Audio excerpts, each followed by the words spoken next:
Okay. 3, 2. During the Victorian era, over 50% of England's population was in domestic service. It beat starving under the bridges or facing the horrors of the workhouse. Well, I comes from a good country family, but there was 12 of us young'uns all living in one room. That's why me mum sent me into service. I always send money home, even when I've only made £1 a year as a scullery maid. And I've been a social-minded mistress. She makes sure as all of us downstairs has our letters. Before the 1880s, when mandatory education laws passed, it was the only way many could learn to read and write. When you went into service, you lost your family, your community, and your identity.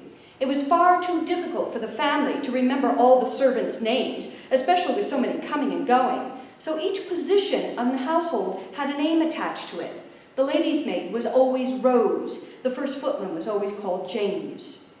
Now the female staff lived in the attic, where there was no heat, no light, and no windows.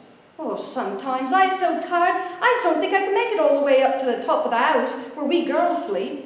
I just remember one house where I worked, there was 150 stairs between the attic and the basement, and then I just got to share my bed with the other maids. It was fine until Jane came to work as under housemaid. She has the adenoids, so she snores something terrible.